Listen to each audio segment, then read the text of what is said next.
and welcome to another Cardfight video here on... Did you really think I was going to screw up my intro? So happy release weekend everyone. As you guys may or may not know, Crimson, Moonfang, Babes, Blades, Moonfangs and Cerulean Blaze just released this previous weekend, and I am super hyped. We've got upgrades for quite a few decks as well as a handful of new ones, and one of them, spoilers, guess what's in here, ladies and gentlemen. So I thought today we'd try something a little bit different and go over just what's coming out here in the set, so you guys know what to look out for, what to grab, and what new hotness is. If you guys enjoy this kind of video, make sure to drop a like down below so I can do this more in the future. And while you're down there, make sure that subscribe button's pressed, because, you know.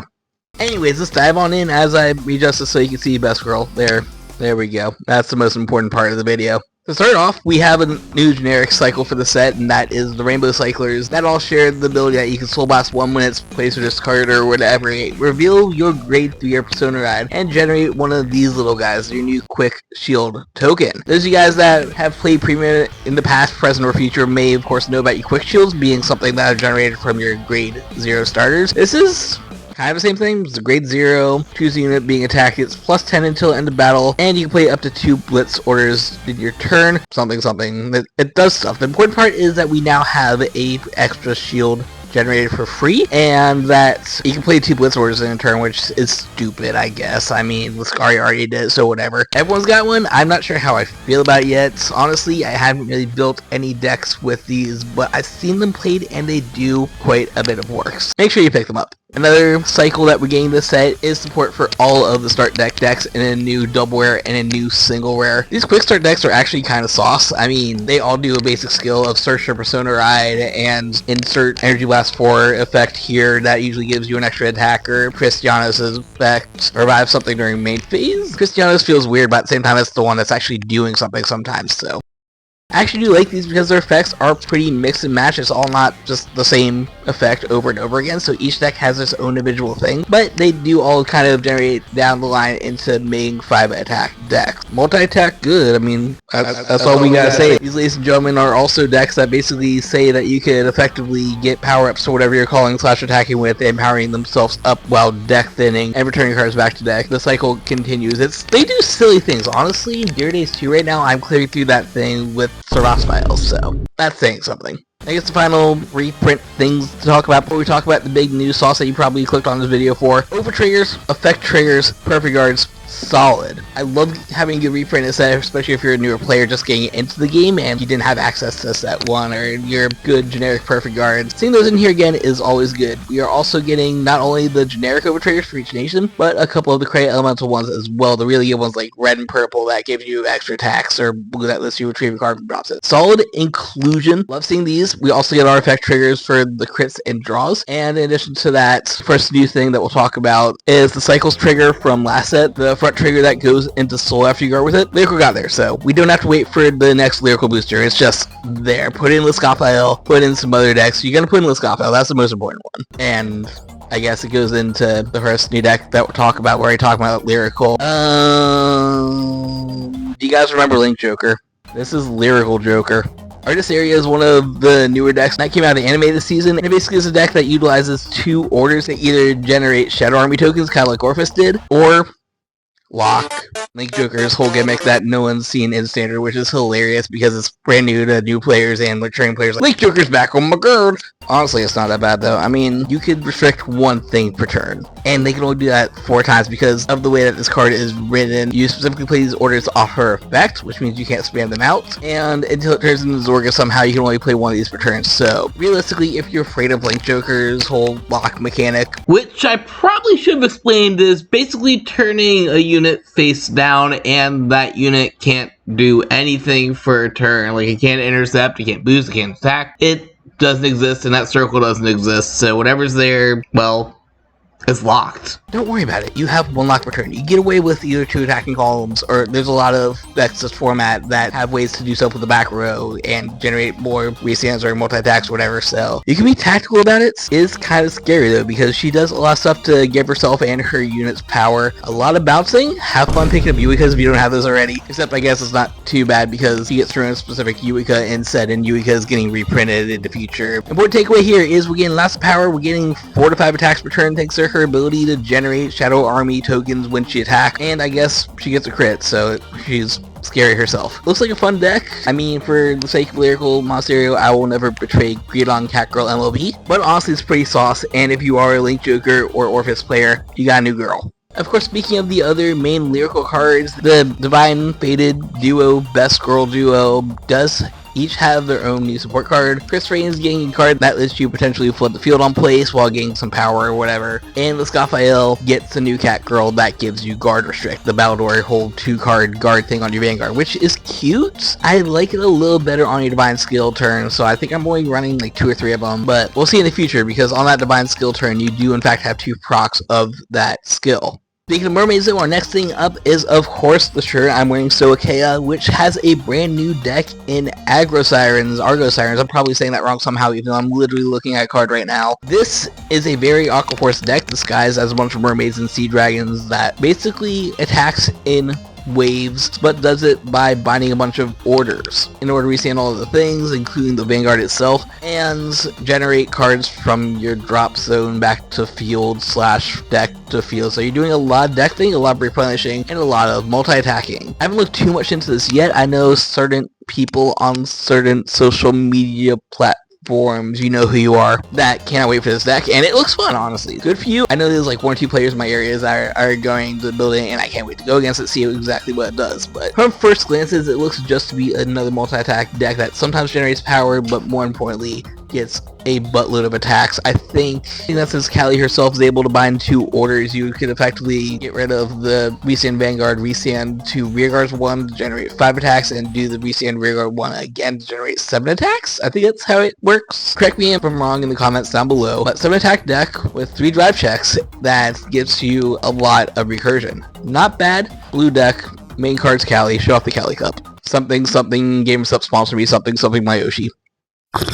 Of course, new next, not alone for Stoicheia, we also have a new card that I covered in a previous video for a deck I have played quite a bit in the past, and that is a brand new kitty cat, Panther Owl, for the Infinite Dragon himself, Levy Dress. I don't know how I feel about this right now. I love the card itself. Essentially has the ability to on place power himself up, then power up another thing when after it attacks, and then he can sacrifice himself to check top 7 for Levy Dress. Huge on that second effect. Of course, Imperial is a big thing. You want to soul charge as many Levy Dresses as you can, and of course Persona Rise, don't worry about it. This helps out a lot for that. 7 is a lot of cards, and while you're doing that, you're also clearing off the board to get rid of a lot of control aspects, and you're doing a lot of power-up things. Because attack and stage in this deck is traditionally a deck that gets about 5 attacks a turn, and being able to empower some of the sauce a little bit more to get over defensive triggers is always a good thing. There's a reason this deck was the tier for the longest time. I don't think it is anymore, but I mean, it's still alright, and I guess I'll play it from time to time. I guess I've got to get rid of Rowoa. Rest in peace, Rowoa.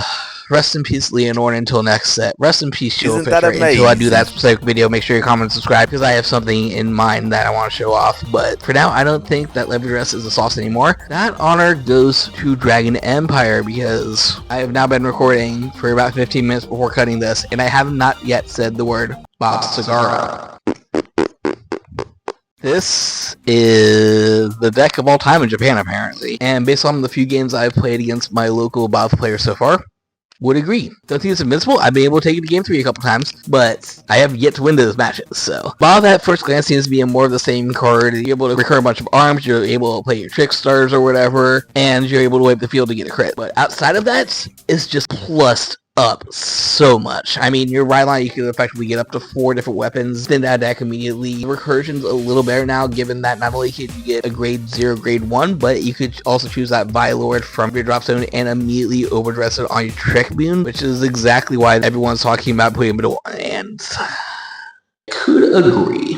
We'll just put there. I'm not gonna decide too much on one side or the other. That's your job in the comments. Vilord working from any position is stupid, and you get insane power-ups in this deck. That's probably been one of the biggest things that Gauntlet Buster Lady has done, is that you get huge power attacks and a lot of control. The big thing that has been restricting in the past has always kind of been the fact that it's locked at 3-attack deck. It's not a 3-attack deck anymore. Arguably, a more important piece to Bob Sagara than the new Bob herself is Yugmashed,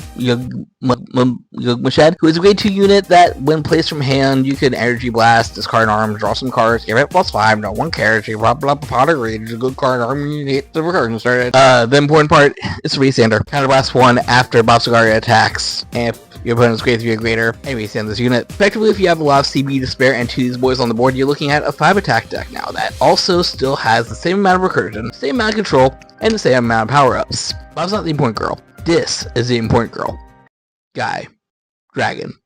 Outside of that, the Empire also got a new check top 7 search card for both Nirvana and Trick Moon and the other deck that could use basically anything. By the way, it got a new form, we'll talk about it in a second. As well as a new dinosaur for Equilibra, who basically shuts off Intercept while gaining a lot of power because it's an Equilibra card. Not bad, not sure if it was needed, but every bit of support always could help. And the Scales Dragon is actually pretty sauce. Once again, one of the Bob Cigar players I'm talking about was actually someone that topped in Chicago with this deck. I've been meaning to interview them, and it's just gone on so long that I'm not sure if it's relevant anymore, but comment down below if you want to see that. Moving on to some of my babies, because I have yet to talk about either of my nations yet. Dark States kind of got the short end of the stick this time with no new ride line, but got a couple of support units for different decks, including a brand new grade 3 for Biko, Mask, now Dual Majester, Astro Key. This thing's got 2 funny skills. First of all, you're able to basically ride this from your bind zone, which is hilarious because you're always binding stuff in Biko, which guarantees that you always persona ride every single turn. And of course, it does the classic thing of on attack, bind some stuff, get some effects based on the number of things that you have. 1 or more, choose something, retire it, your front row gets +5. 3 or more, it gets +1 drive, +1 crit, and 5 or more, choose one of your rear guards to resend it. So you have a 4 attack deck that still has triple drive, still has a crit, still has pressure, and still retire stuff. Not bad. Some of the Biko support is pretty legit, and like I said, that you're able to rewrite this from the bind zone means that your cycles don't really matter anymore. You can just pretty much do whatever you want.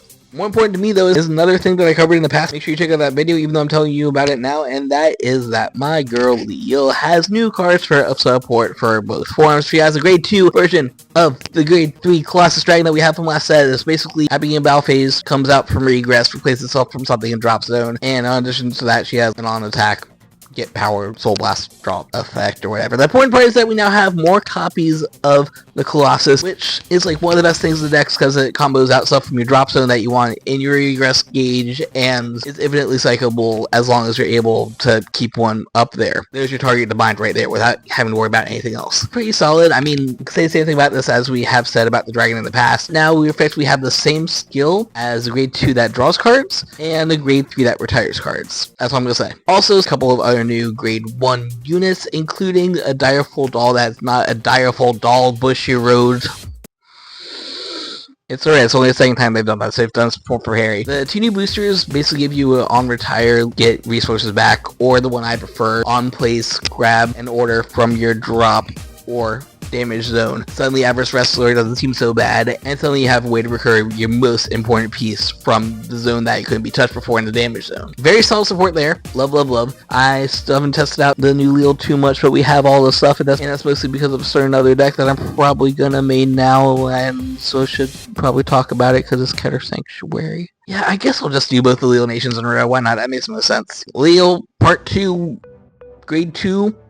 That's really good. It looks at your top 7 for a Leo or Gabuelius, which is probably the most important card of the deck because let's be real, your girl is the card herself because of this drive check enabling dragon. Having that's really, really solid. It's going to make the deck a lot more playable, hopefully. Honestly, I think there's some sauce there. I've messed around with it a little bit recently and had some pretty good success. And of course, Big Bro's got a new card to Ignite a Strixsphere Saverus, who on place, Soul Blast 1, all of your front row gets +5, and at the end of the battle, it can find itself to draw a card. I guess that's good. I don't know, I think Razel's pretty strict already on his card placement, but power-up's nice for your 3rd, 4th, and 5th attack, and you get to draw a card off it, so if Razel suffer from draw, really you're just printing units so that you can soft ban Saragon from certain decks. Well, they can't ban it from, though.